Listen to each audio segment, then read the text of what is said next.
Fala aí, galera, se você chegou até aqui e clicou nesse vídeo é porque hoje é dia de matemática e hoje é um dia particularmente especial porque estaremos dando início ao nosso curso de trigonometria, trazendo a nossa primeira aula como sendo a aula de trigonometria no triângulo retângulo, tá? E sem muita demora, vamos de fato ao que interessa, tá? Vamos introduzir o conteúdo de trigonometria e como não poderia ser diferente, trago para vocês uma situação, um problema, para ser a nossa motivação, nossa situação motivadora de estudar trigonometria, tá? Então eu trago aqui a questão do número 1, tá? Uma questão da UDESC. Sobre um plano inclinado deverá ser construída uma escadaria, como vocês veem aí na figura, sabendo que cada degrau da escada deverá ter uma altura de 20 centímetros e que a base do plano inclinado mede 280 raiz de 3 centímetros, conforme mostra a figura. Então a escada deverá ter, letra A, 10 degraus, letra B, 28 degraus, letra C, 14 degraus, letra D, 54 degraus, letra E, 16 degraus. Então, observe o seguinte, pessoal. É apresentado aí pra gente um triângulo retângulo, e todas as vezes que nós temos um triângulo retângulo, pelo menos na minha concepção, a vontade que dá é de usar o teorema de Pitágoras, né? Por ser prático e fácil de usar, porém, vejam que há uma impossibilidade nessa situação, visto que, para usar o teorema de Pitágoras, nós teríamos que conhecer pelo menos dois lados desse triângulo retângulo, o que não é o caso, nós só conhecemos um dos lados que mede 280 raiz de 3. Então, o que é que nós temos que fazer para resolver esse problema agora, né? Já que nós não podemos usar Pitágoras, temos que ver se temos mais informações na figura. E daí vocês observam que nós temos aqui a indicação de um ângulo agudo, um ângulo de 30 graus. Será que há uma maneira de fazer uma relação entre os lados do triângulo e os ângulos? E é aí que entra a nossa trigonometria, tá certo? Então, olha só. A trigonometria ela vai entrar justamente nesse aspecto. Por quê?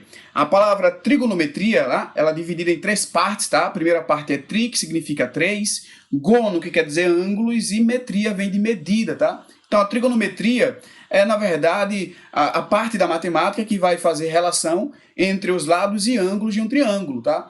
Antigamente, lá atrás, a trigonometria ela era tida como uma extensão, tá? Uma extensão da geometria. Era muito estudada por astrônomos para resolver problemas práticos de astronomia, problemas de navegação, problemas de agrimensura, tá? E um desses astrônomos, talvez o mais importante, com certeza, o mais importante é essa figura aí, o Hiparco de Nicéia, conhecido também como o pai da trigonometria e também pai da astronomia, tá? Então, é atribuída a Hiparco vários feitos, como por exemplo a determinação do mesmo lunar médio, ele fez um cálculo da inclinação do plano da órbita terrestre, e ele foi quem organizou, tá, a primeira tábua de trigonometria, tá, em um tratado que ele fez em 12 volumes, trazendo a tabela de trigonometria que relacionava cordas de uma circunferência com seus ângulos centrais. E outra figura também notável, que não poderia deixar de citar, é a figura do Ptolomeu, tá? O Ptolomeu, à época, ele escreveu uma obra de 13 livros, intitulada como Sintaxes de Matemática, e ele trazia toda a trigonometria da época nesses 13 volumes, tá? O que contribui muito para as grandes navegações, contribui muito para a astronomia. Bom, e hoje, será que ainda tem aplicação para a trigonometria? E mais do que nunca, a resposta é sim. Hoje em dia nós podemos ver aplicações da trigonometria, por exemplo, ainda nas navegações. Nós temos uso da trigonometria, por exemplo, na topografia. Nós temos na acústica, na verdade, em tudo que envolve ondas, tá? Você vai lá na física, qualquer conteúdo que envolve ondas, você vai ter que vai ser modelado por uma função trigonométrica. Então nós temos, por exemplo, a acústica e temos também a eletricidade, tá? Enfim, e ainda vai ser usado em algumas engenharias, né? Como temos aí a engenharia civil, engenharia elétrica, então em várias engenharias nós vamos estar usando aí aplicações de trigonometria. Mas isso ainda não resolve o nosso problema. Para resolver nosso problema nós temos que entrar de fato no conteúdo de trigonometria. E daí, para entrarmos no conteúdo de trigonometria, apresento para vocês aqui, olha só, nós temos um transferidor. Observe que esse transferidor nós temos uma reta aí na horizontal e temos uma reta mais inclinada e uma reta oblíqua marcando o ângulo alfa de 30 graus. Sobre essa reta, vou marcar aqui alguns pontos, olha só. Vou marcar 3 pontos. O ponto B, B1 e B2, e a partir desses pontos vou traçar segmentos perpendiculares, tá? Olha só, tracei 3 segmentos perpendiculares, o segmento BC, o segmento B1C1 e o segmento B2C2, destacando assim para a gente 3 triângulos, tá? O triângulo ABC, o triângulo AB1C1 e o triângulo AB2C2, tá? Então, o que é que isso, no que é que isso nos ajuda? Eu quero que vocês compreendam o seguinte, ó, esses 3 triângulos que eu destaquei agora há pouco, eles têm uma característica comum, tá? Eles são semelhantes. E qual é o caso de semelhança entre eles? É o caso mais simples possível, né? Observem que o ângulo alfa é um ângulo comum aos 3, e os 3 têm um ângulo de 90 graus, dada a maneira que nós fizemos a construção desses triângulos. Logo, pelo caso ângulo, esses 3 triângulos são semelhantes. E o que é que isso implica? Implica que os lados desses triângulos são proporcionais, o que quer dizer que as razões entre os lados desses triângulos são constantes. Como assim, professor? Olha só, vamos ver aqui com mais detalhes. Observe que no triângulo menor, por exemplo, tá? No triângulo ABC, se nós pegarmos a medida BC e dividir por AC, é a mesma coisa que nesse triângulo médio pegarmos, por exemplo, olha só, B1C1 e dividir por AC1, o resultado vai ser exatamente o mesmo, porque são frações equivalentes, dado que os números são proporcionais. E assim também fizemos com o triângulo grande, tá bom? E daí, como esses valores são sempre os mesmos, eu posso chamar de uma constante, aqui eu chamei de K1. A mesma coisa acontece, por exemplo, se nós pegarmos aqui as razões, ó, AB está para AC, assim como a B1 está para a C1, assim como ainda a B2 está para a C2, que também é uma constante, tá? E daí denominei de K2. E para finalizar aqui, nós temos que BC está para AB, né? Olha só, vamos aqui, ó, vamos analisar, ó, BC está para AB, tá bom? Assim como B1C1 está para AB1. Evidentemente, né, eu estou pegando os lados homólogos de triângulos semelhantes e evidentemente que as razões são equivalentes. E daí, como essas razões são constantes, nós temos aí que o valor vai ser uma constante que chama aí de K3. Agora eu pergunto para vocês, o que aconteceria se nós aumentarmos essa inclinação? Se aumentássemos essa inclinação aqui, tá? Evidentemente o ângulo mudaria, mas essas razões aqui, evidentemente não seria mais K1, seria um outro valor, mas ainda assim permaneceria constante. Isso quer dizer que, independente do ângulo aí, essas razões elas permanecem aí constantes. E isso vai ser importante porque eu poderia chamar essa constante de qualquer coisa. E daí nós vamos chamar essas constantes aqui de seno, por exemplo, K1, eu vou chamar de seno de alfa, tá? K2 vou chamar de cosseno de alfa e K3 vou chamar de tangente de alfa. Não se preocupem porque essa ainda não é a definição que eu quero fazer para vocês de seno, cosseno e tangente. Vamos defini-las ainda, tá? Eu só estou dizendo que eu vou chamar essa constante, que eu poderia chamar de qualquer coisa, eu vou chamar de seno, tá? Poderia chamar, por exemplo, de Jefferson alfa, tá? Mas assim como foi chamado, né, vamos aí manter a determinação da matemática e chamar de seno de alfa, tá? Então, seno de alfa é o número K1, cosseno de alfa é o número K2 e tangente de alfa é o número K3, que nós vamos depois definir bem direitinho, tá? Então, passando adiante aqui, vamos agora lembrar, tá, que no triângulo retângulo nós temos 3 lados, evidentemente, e um dos lados sempre se destaca, que é o maior de todos, que é o que está na cor magenta aí, que vocês observam, que é o lado C, tá bom? E daí, nós sabemos já que um triângulo retângulo ele é formado por 3 lados, onde temos a hipotenusa, temos um cateto e temos o outro cateto aí na cor verde, tá? E observem que esses catetos aí, que é uma dúvida que muitos alunos têm, o cateto ele não tem sobrenome, tá? Então não é cateto oposto, não é cateto adjacente.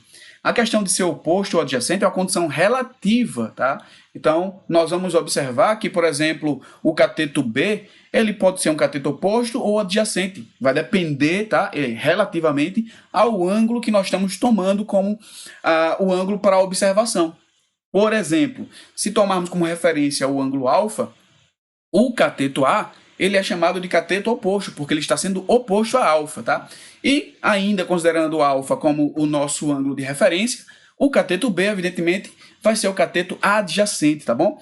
Então, lembrar, né? Temos 2 catetos e a hipotenusa. Sabendo disso agora, nós podemos definir formalmente o que é o seno, o que é o cosseno e o que é a tangente. Lembrar que antes de qualquer coisa, seno, cosseno e tangente são razões entre os lados de um triângulo retângulo, tá? Então, nós temos aqui, ó, definição de seno. O seno de um ângulo agudo é a razão entre a medida do cateto oposto ao ângulo e a medida da hipotenusa. Então, por exemplo, se nós tomarmos como referência alfa, quem é o seno de alfa? É a medida do cateto oposto a alfa, que no caso aqui, observem que é o cateto A, dividido pela medida da hipotenusa, que vocês sabem aqui que tem a medida C. E evidentemente que calculando o seno de beta, nós vamos ter agora a mudança de referência, né? Se o seno é o seno de beta, nós temos que o cateto oposto agora é B, e a hipotenusa, evidentemente, continua sendo C. Então, tá aí a definição de seno. A definição de cosseno, nós temos aqui também bem simples, ó. O seno de um ângulo agudo é a razão entre a medida do cateto adjacente, o cateto vizinho, tá, ao ângulo, e a medida da hipotenusa. Então, nós podemos ver aqui que o cosseno do ângulo alfa, tomando de novo como referência alfa, vai ser o cateto adjacente, que nesse caso é B, dividido pela hipotenusa C. E se tomarmos como referência o ângulo beta, nós temos que o cosseno de beta vai ser igual ao cateto adjacente, que no caso agora é A, dividido pela hipotenusa, que é C. E para finalizar, nas definições, nós temos a definição da tangente, tá? Então, a tangente de um ângulo, tá? A tangente do ângulo aí vai ser dada pela razão entre dois lados. Quem são esses dois lados? Cateto oposto sobre cateto adjacente. Então, por exemplo, a tangente do ângulo alfa vai ser cateto oposto, que é A, dividido pelo cateto adjacente, que é B. E nós temos aqui que a tangente do ângulo beta vai ser exatamente aí o cateto oposto, né, ao ângulo beta, que no caso agora é B, dividido pelo cateto adjacente, tá, que tem como medida A. E daí, para finalizar essa primeira aula, tá, trazendo para vocês somente a definição, vamos aqui ver um exercíciozinho bem simples, só para treinar, para ver se vocês entenderam bem direitinho aí do que se trata seno, cosseno e tangente. Então, observem que nós temos aqui um problema bem simples, tá? Dado um triângulo retângulo aí, eu quero que vocês calculem primeiro, na letra A hipotenusa AC. Aí você olha e diz o seguinte, professor, mas agora nós não temos nenhum ângulo, olha só, não foi dado, não é conhecido nenhum dos ângulos, né? Nós temos ângulos genéricos aí, temos o ângulo alfa e temos o ângulo beta. Então, não posso usar aí ainda a ideia de seno, cosseno e tangente. Mas observem, nesse triângulo retângulo nós temos dois lados conhecidos, logo podemos usar Pitágoras. E utilizando Pitágoras aí, fica fácil ver, né, que o quadrado da hipotenusa é igual à soma dos quadrados catetos, logo a hipotenusa vai ter como medida 5, tá? Então, a medida da hipotenusa AC é 5 e ela vai ser necessária para calcular os itens seguintes, tá? Por exemplo, no próximo item aqui nós temos que, eu peço para você calcular o seno de alfa. Então, seno de alfa, vamos lembrar lá da definição. Seno de ângulo é cateto oposto sobre a hipotenusa. E daí nós temos que o cateto oposto ao ângulo alfa é 3. E quem é a hipotenusa? A hipotenusa nós acabamos de calcular e a hipotenusa é 5. Daí nós temos que o seno de alfa vai ser 3/5. E ainda continuamos. Quem seria o seno de beta? O seno de beta é cateto oposto a beta dividido pela hipotenusa. E daí rapidamente você percebe que vai ser 4/5. Temos agora o cosseno de alfa. Quem é o cosseno de alfa? O cosseno de alfa vai ser cateto adjacente a alfa, tá? Então, quem é o cateto adjacente a alfa? É 4, dividido pela hipotenusa, que é 5. Então, temos aí 4/5. E na letra E, eu quero agora que você calcule o cosseno de beta. Então, dá uma pausa aí e vê se você consegue encontrar o cosseno de beta, tá? Bom, se você deu a pausa e conseguiu encontrar o cosseno de beta corretamente, você encontrou como resultado aí 3/5, que é o cateto adjacente, dividido pela hipotenusa. Bom, e agora quem é a tangente? Vamos aqui, ó, tangente de alfa vai ser igual a 3/4, que é o cateto oposto a alfa, dividido pelo cateto adjacente. E nós temos aqui, para finalizar, a tangente de beta, tá? Quem é a tangente de beta? A tangente de beta é cateto oposto a beta dividido pelo cateto adjacente. E daí nós temos aqui que vai ser igual a 4/3, tá? E daí, pessoal, só para finalizar a aula, eu vou trazer para vocês uma relação que você já deve ter observado aqui, que alguns dos itens deu resultados iguais. Olha só, nós temos aqui que o seno de alfa, por exemplo, aqui, deu 3/5, tá? E o cosseno de beta também deu 3/5. Será que isso foi coincidência? Será que isso sempre vai acontecer? E daí eu trago para vocês o seguinte, pessoal, olha só. Vamos voltar aqui só para trazer para vocês essas relações, ó. Observa que aí nós temos aquele mesmo triângulo retângulo e eu trago para vocês uma relação sobre alfa e beta, né? Nós sabemos que a soma dos ângulos internos de qualquer triângulo vai dar sempre 180 graus. E daí, como um dos ângulos, por definição, já é 90 graus, evidentemente que alfa mais beta vai ter que ser igual a 90. Isso quer dizer que eles são ângulos complementares, isso mesmo. E daí o que acontece? Nós vamos agora evidenciar as seguintes relações. Observe que o seno de alfa, ele vai ser aqui, ó, vejam que eu não sei quem é o ângulo alfa, mas eu posso afirmar que o seno de alfa é cateto oposto dividido pela hipotenusa. E o cosseno de beta vai ser o cateto adjacente dividido pela hipotenusa, ou seja, as mesmas razões, ó, A sobre C, A sobre C. Isso quer dizer que o seno de alfa é igual ao cosseno de beta. E olha só, preste atenção, isso sempre vai acontecer se os ângulos forem complementares, tá certo? Por exemplo, o seno de 20 graus é igual ao cosseno de 70 graus, visto que 20 e 70 são ângulos complementares. E daí é claro que o seno de beta e o cosseno de alfa também são iguais, pelo mesmo motivo, né, que o seno de um ângulo agudo é igual ao cosseno de seu complemento, né? De fato, o nome cosseno, ele se origina exatamente de complementar do seno.